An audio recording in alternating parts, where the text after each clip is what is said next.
Halo warga YouTube, jumpa lagi sama saya Nganyus Channel. Kali ini saya akan berbagi pengalaman pribadi tentang gagal monetisasi karena konten berulang. Sebelum saya berbagi pengalaman tersebut, saya akan sedikit bercerita.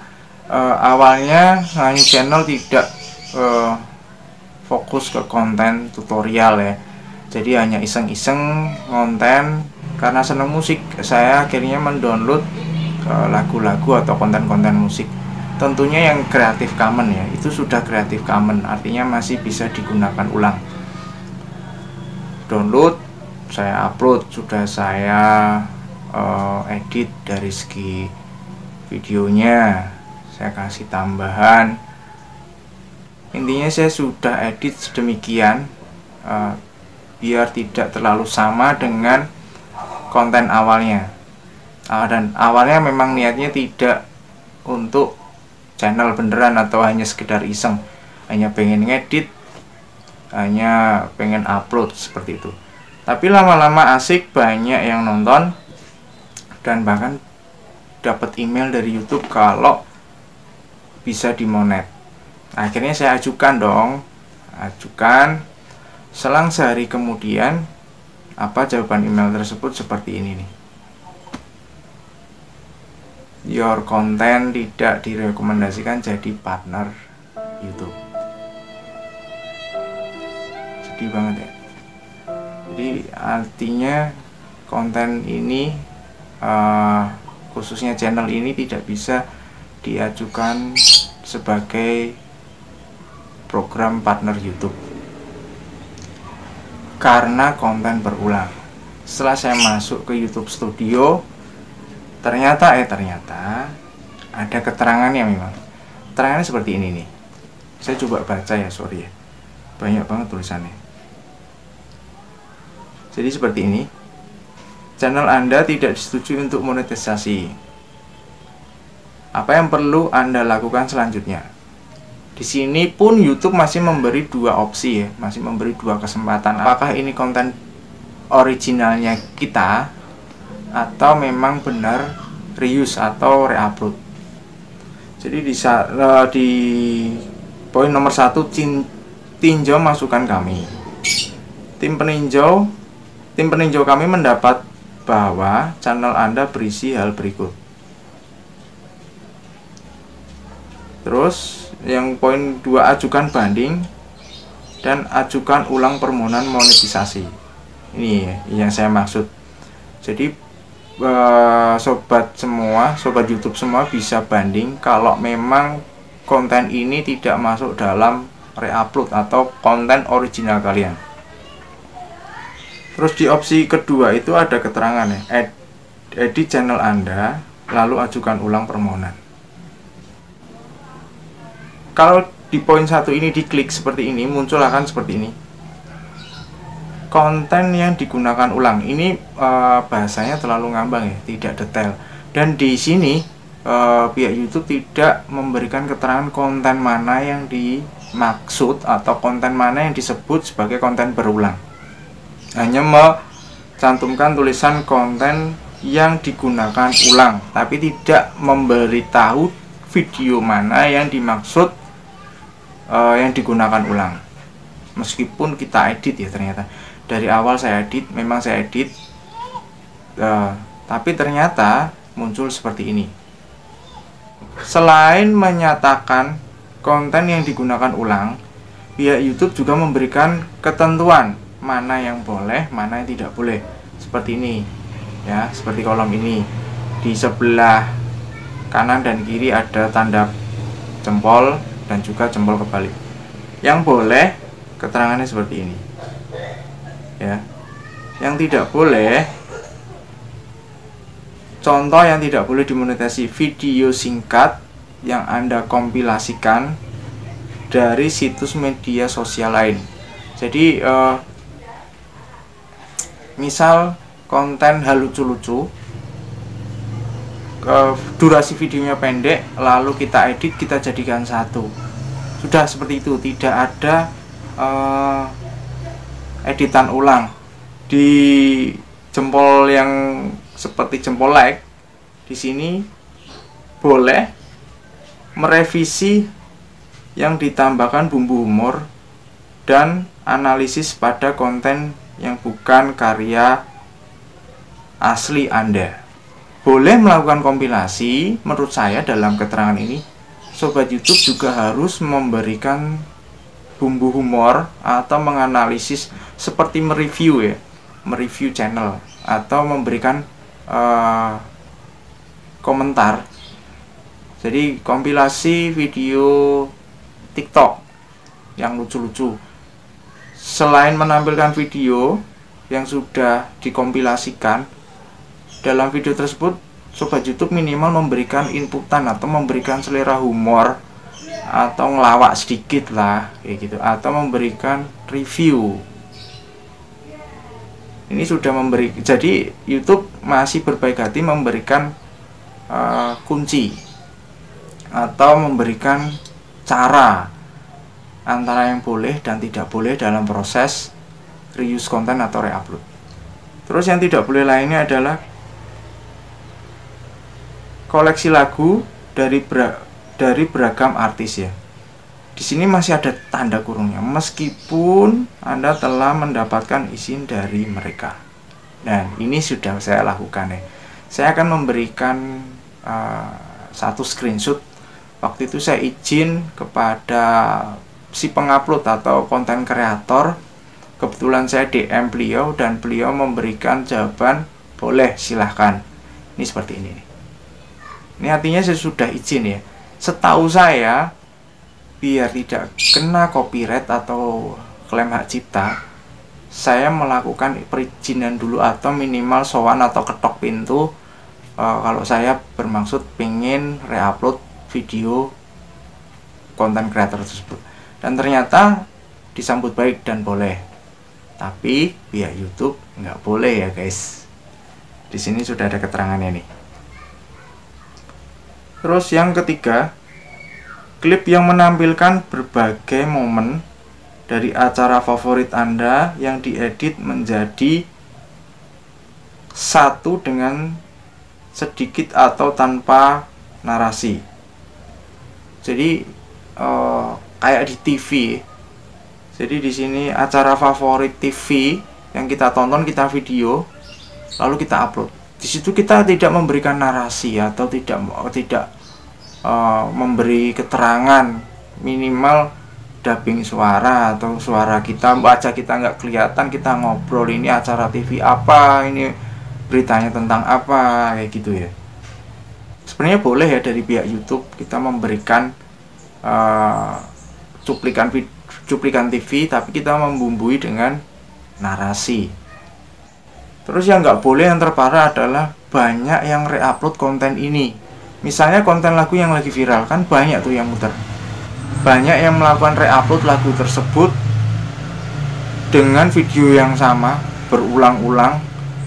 Si A atau misal kreator A, kreator B, C, D, E, F, G reupload konten tersebut, dan itu memang tidak boleh sama YouTube ya.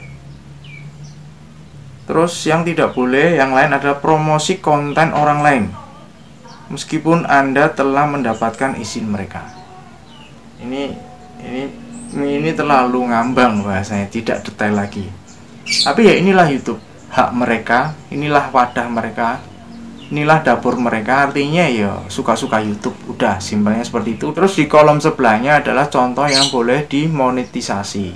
Kita baca seperti ini ya. Terus di poin kedua, Sobat YouTube bisa ajukan banding ya, bisa ajukan banding jika memang konten tersebut yang dianggap YouTube sebagai konten berulang memang benar-benar original atau asli karya Sobat YouTube sekalian. Bisa ajukan banding, minimal Anda di situ nanti ada keterangan gimana proses pembuatannya. Durasi video pembandingnya tidak boleh melebihi dari 5 menit. Jadi gimana Anda membuat, gimana Anda mengeditnya, pakai aplikasi apa, dan seperti apa kayak gitu. Itu hanya sebagai video jika memang itu konten original Sobat YouTube semua. Terus sebenarnya bukan itu ya, langkah yang paling mujarab Setelah itu saya baru tobat. Langkah yang paling mujarab adalah dengan membuat konten original atau karya kalian sendiri. Setelah itu baru kalian ajukan banding. Memang selisih jarak waktu untuk ajukan banding atau pengajuan kembali itu berbeda. Kalau mengajukan banding hanya cukup 2 hari. Tapi jika yang dilakukan adalah melakukan permohonan ulang peninjauan, itu jeda waktunya 1 bulan. Artinya YouTube memberikan waktu 1 bulan buat sobat YouTube itu bertobat ya. Membuat saya tobat artinya saya tidak melakukan reuse konten lagi. Dan yang terjadi adalah saya harus menghapus semua video yang view-nya banyak. Ada beberapa video yang view-nya banyak terpaksa saya hapus. Jam tayang saya hilang, sekitar 500 jam tayang. Dari 4000 sekian jadi 3600 jam tayang. Ada 2 konten yang durasi dan retensi tontonnya itu yang membantu saya meraih jam tayang. Dengan amat terpaksa saya cut. Tapi ya benar adanya itu mengajarkan kalau saya harus menggunakan konten karya sendiri atau original. Jadi buat apa kalau orang seneng nonton, buat apa kalau bikin orang betah nonton YouTube tapi bukan konten pribadi kalian. Dan itu diberikan waktu sebulan. Akhirnya saya bikin konten tutorial ini. Jadi saya tobat, saya hapus semua, saya memulai ulang. Saya belajar banyak dari sebelum memulai ulang saya belajar banyak dari YouTube juga, artinya belajar otodidak gimana cara menjadi konten kreator tentang niche tutorial. Dari situ dari masa sebulan pengajuan ulang monetisasi ya lama-lama pelan sering upload dan akhirnya ya monetisasi juga kan. Akhirnya berhasil menambahkan 500 jam tayang. Akhirnya lolos dan saya menjadi program partner YouTube. Saya memberikan share pengalaman ini supaya tidak terjadi pada YouTuber pemula yang baru memulai YouTube, bingung niche-nya apa, masih bingung mau ngapain sebelum channelnya rusak karena gagal monet lalu tidak semangat lagi. Ya, berkaryalah dengan konten pribadi original kalian. Nggak ribet, aman, setiap upload tidak ada pelanggaran hak cipta, tidak ada copyright. Tapi belum tentu ya, jika backsound yang kalian pakai ada copyrightnya ya jangan dipakai. Meskipun backsound itu viral, lebih baik konten original sobat YouTube semua. Jangan sampai terjadi seperti konten Mbak ini, 6 kali pengajuan ulang monetisasi ditolak. Dan itu memakan waktu loh guys. Artinya waktu terbuang hanya untuk ngakali konten yang dikatakan konten berulang. Kita kan nggak ngerti yang dikatakan konten berulangnya seperti apa, karena di situ tidak, dari pihak YouTube tidak memberikan detail mana video yang disebut konten berulang dan seperti apa konten berulang tersebut. Jadi jika ada konten kreator yang memberikan re-upload bisa gajian segini, ya itu pas kebetulan sekali. Ada yang bisa, ada yang enggak. Ada yang lolos dan ada yang tidak. Contohnya seperti YT Crash dan calon sarjana. Daripada ya kan, lebih baik konten original kalian. Jadi menurut saya nggak menyarankan jika sudah gagal monet karena konten berulang, kalian mengakalinya pakai dipotong jadi 30 detik meskipun view-nya banyak, jutaan, ribuan, ratusan. Lebih baik dihapus saja, nggak perlu diakali, jadi visibilitasnya jadi pribadi atau tidak publik, itu akan sama saja. Mendingan dihapus, lebih baik kehilangan jam tayang. Kita bikin niche yang memang kita kuasai. Jika masih malu ngomong di depan kamera, masih ada konten atau niche yang tidak harus menampilkan muka, kalian cukup mengisi suara. Banyak ide-ide itu di video YouTube atau konten kreator lain. Jadi seperti itu saran saya mengenai gagal monetisasi gara-gara konten berulang. Jadi YouTube lebih seneng dengan karya kita yang original, asli, tidak reuse atau reupload dari konten orang lain. Setelah itu pasti mulai. Oke, bagi sobat YouTube yang belum kenal saya, terima kasih sudah menyimak dari awal hingga akhir. Jangan lupa untuk like, komen, dan subscribe biar saya semakin semangat berbagi tutorial dan pengalaman yang lain. Salam hormat saya, Ngayus Channel.